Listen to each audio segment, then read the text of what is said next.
Bismillahirrahmanirrahim. Assalamualaikum warahmatullahi wabarakatuh. Waalaikumsalam warahmatullahi wabarakatuh. Terima kasih pada semuanya yang sudah meluangkan waktunya pada kesempatan siang hari ini untuk mendengarkan kegiatan yang saya adakan walaupun secara dadakan untuk melakukan penindasan kaitan dengan ilmu yang didapatkan pada saat pengadilan di Mataram, yaitu pelatihan pasca atau daerah. Nah, di sini untuk guru BK itu dilakukan atau harus menguasai 7 jurus. Nah, yang sebelumnya pada saat MGBK kita kemarin sempat kita singgung masalah 7 jurus BK hebat ini, walaupun kita belum memahami apa sih yang terkandung di dalam 7 jurus itu. Nah, alhamdulillah pada saat kami mendapatkan materi ini, kami sudah bisa mendapatkan ilmu yang diinginkan daripada 7 jurus tersebut. Nah, adapun 7 jurus yang disampaikan, yang pertama jurus pertama yaitu kenali potensi. Nah, terus yang kedua jurus kelola emosi. Yang ketiga jurus tumbuhkan resiliensi. Terus yang keempat itu jurus jaga konsistensi. Yang kelimanya jurus jalin koneksi, terus membangun kolaborasi dan menata situasi.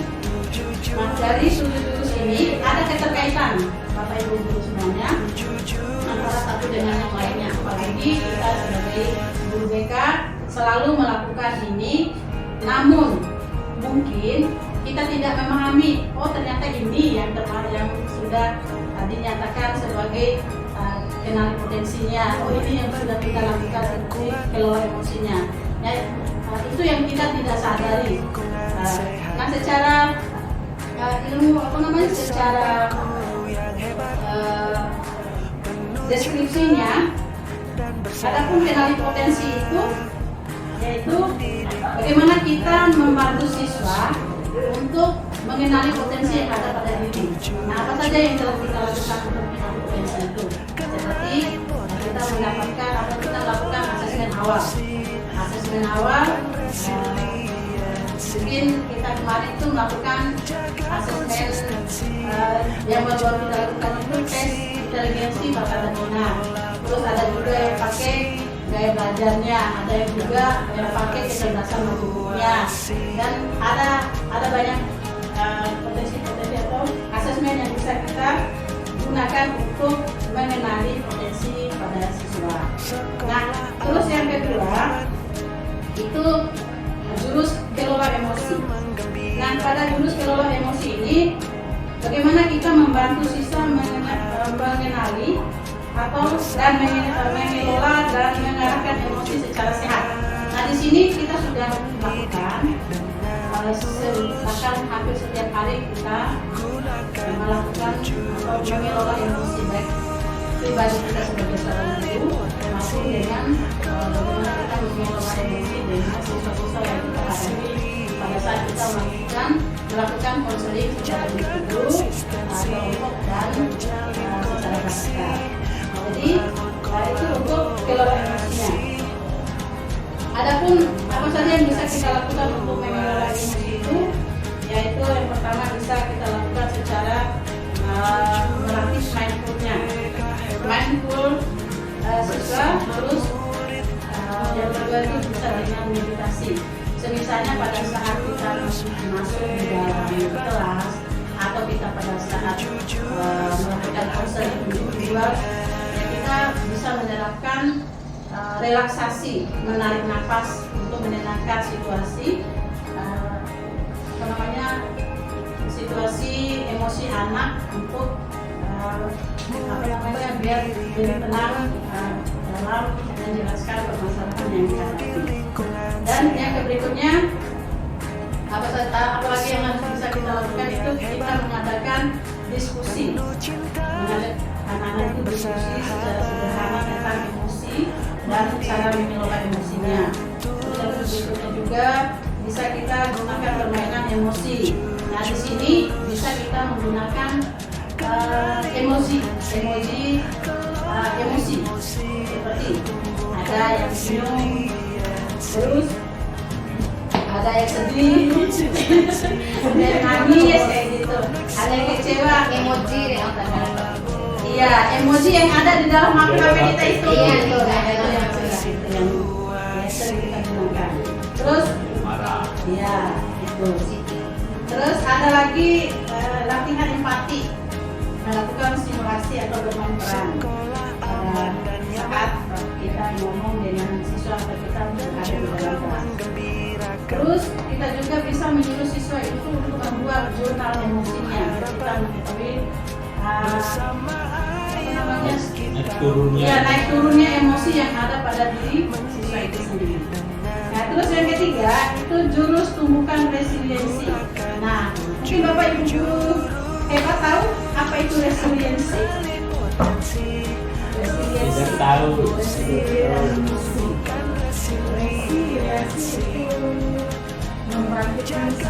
Nah, itu nah, iya bagus. Itu ya resiliensi itu bagaimana cara kita memberikan semangat baru, kepercayaan baru kepada siswa yang merasa punya kegagalan. Jadi bangkit dari kegagalan. Itu untuk resiliensi itu membangun ketahanan mental dan kemampuan menghadapi tantangan. Jadi apabila kita menemukan siswa yang sudah down, emosinya, kita berikan semangat lagi untuk terus bangkit dan tidak bangkit dan pulih kembali dari permasalahan yang dialami. Jadi tidak larut dalam permasalahan itu maksudnya daripada resiliensi. Jadi tumbuhkan resiliensinya. Terus yang berikutnya apa yang harus kita lakukan pada saat ini ya kita bisa mengadakan diskusi tentang kegagalan dan cara mengatasinya. Jadi itu yang bisa kita lakukan. Terus yang berikutnya juga kita bisa gunakan cerita inspiratif. Nah ini yang sering kita lakukan. Khususnya saya itu sering melakukan sharing informasi-informasi penting yang kita dapatkan di media sosial yang ada motivasi untuk dirinya dan untuk orang lain. Nah kita bisa sharing apabila itu bermanfaat untuk siswa, bisa kita sharing langsung ke dalam grup kelas siswa kita. Jadi itu yang sangat efisien yang kita lakukan karena satu kurangnya kita beradaptasi langsung dengan siswa secara bersikap. Jadi anak-anak tuh lebih cenderung memegang HP untuk berinteraksi ya. Kita lebih gampang untuk melakukan share informasi secara virtual seperti itu. Nah, terus yang berikut kita masuk di jurus jaga konsistensi. Nah, jaga konsistensi ini bagaimana cara kita membangun kebiasaan baik secara konsistensi dalam berperilaku belajar atau mengambil keputusan. Nah ini ya secara logika saja kita lakukan itu jaga konsisten.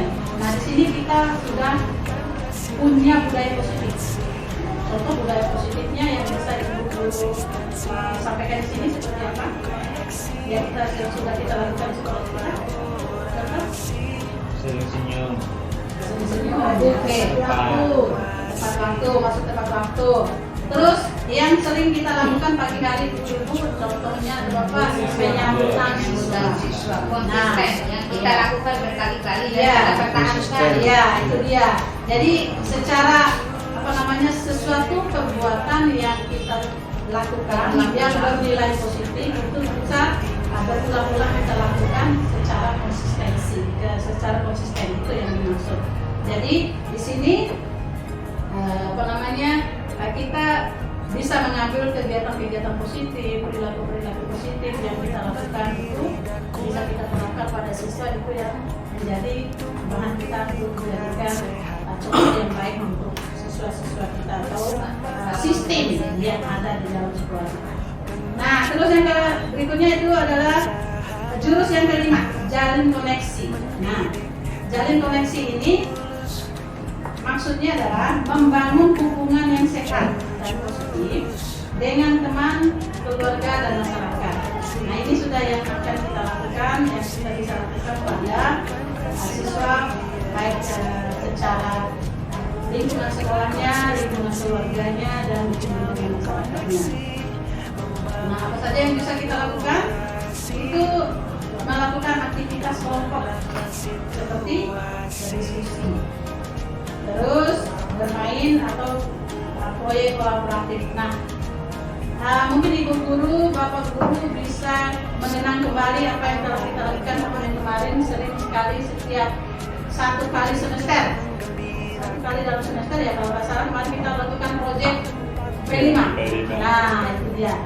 Proyek P5 itu adalah contoh nyata yang contoh nyata dari jurus 5 ini, jalin koneksi. Terus yang berikutnya, adakan wawancara keluarga untuk memperkuat hubungan antara siswa dan orang tua. Nah, di sini kita sebagai seorang guru bisa melakukan wawancara seperti kita lakukan pada saat komisi seperti itu, kemudian informasi-informasi tentang keadaan siswa. Terus yang berikutnya, memberikan latihan komunikasi dan keterampilan berbicara. Nah, ini biasanya pelatihan jurnalis. Pelatihan jurnalis ini yang dilakukan oleh sekolah-sekolah atau kampus-kampus, biasanya mereka yang selalu aktif melakukan, dan kita ikut dilibatkan di situnya. Nah, sekarang kita masuk pada jurus bangun kolaborasi. Nah, di sini kayaknya kita tidak asing lagi, namanya kolaborasi itu apa? Bapak Ibu? Kerjasama dengan orang lain, itu sudah maksudnya.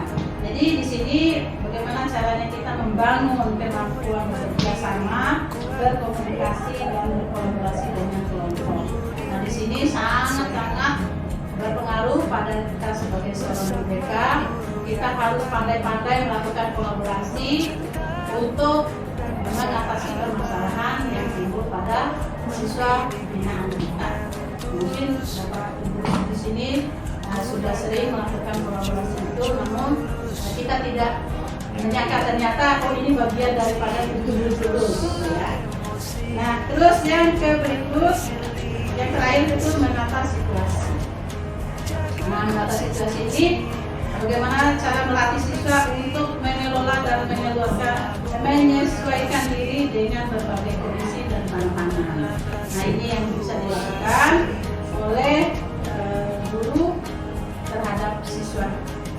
Nah, itu Bapak Ibu guru hebat. Nah, 7 jurus yang sudah kami dapatkan, dan ternyata 7 jurus ini berkaitan erat antara satu dengan yang lainnya, dan seperti yang sering kita lakukan, namun kita tidak menyadari bahwa apa yang kita lakukan itu termasuk pada jurus-jurus yang ada pada 7 jurus ini. Ya, mudah-mudahan apa yang menjadi kegiatan kita, apa yang menjadi pekerjaan kita selama ini bisa lebih kita tingkatkan lagi untuk meningkatkan profesional kerja kita. Nah, itu Bapak Ibu guru informasi atau materi yang bisa saya share pada Ibu dan Bapak Ibu. Silakan, mungkin ada yang ingin dipertanyakan kaitan dengan 7 jurus yang telah disampaikan ini, kami persilakan.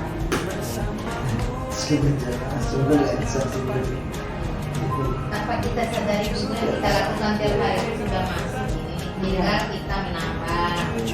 Tinggal akhirnya konsisten. Iya. Kita mengenalinya mana jurus ini, jurus yang katanya itu apa? Iya, baru udah laksanakan pada aja. Kembali ke nomor 4 ini semuanya. Jaga konsisten. Betul. Kuatnya kembali deh jurus keempat. Nah, untuk ini Bapak Ibu guru, kita punya jargon sebenarnya, punya nyanyi tersendiri. Ada maksudnya apa? Ada lagunya untuk ini, untuk jurus ini. Mungkin juga Ibu Bapak di ini judulnya lagu 7 Jurus BK Hebat. Ya, itu sudah.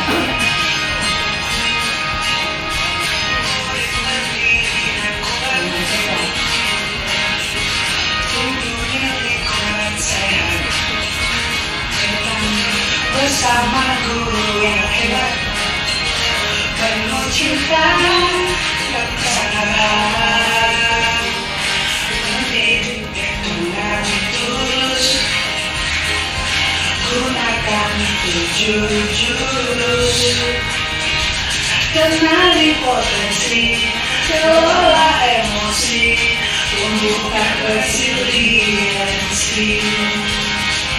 Jaga konsistensi dan jalin koneksi, membangun kolaborasi dan menata situasi. Masih bobo, yang ini itu ada gerakannya ada gimana? Itu Allah itu joget. Iya. Sekolah aman dan nyaman, dan juga menggembirakan. Tempat bertumbuh harapan, bersama ayo kita wujudkan.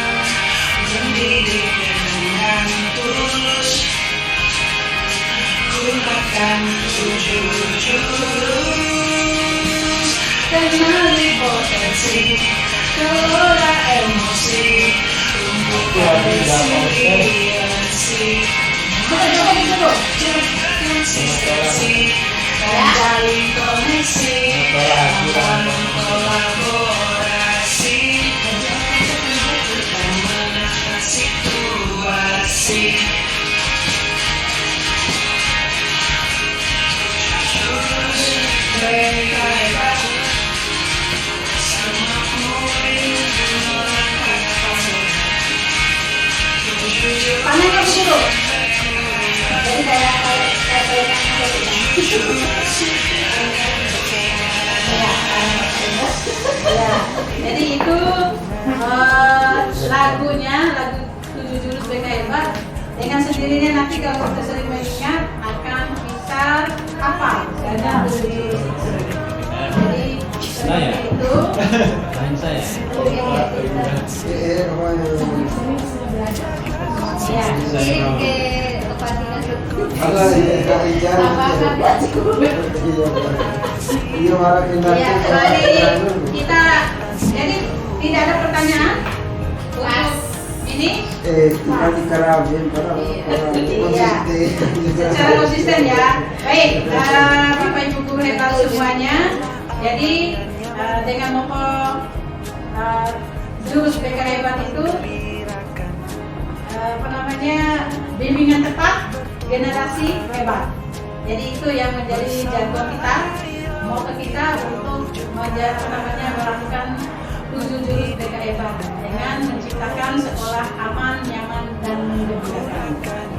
Jadi seperti itu.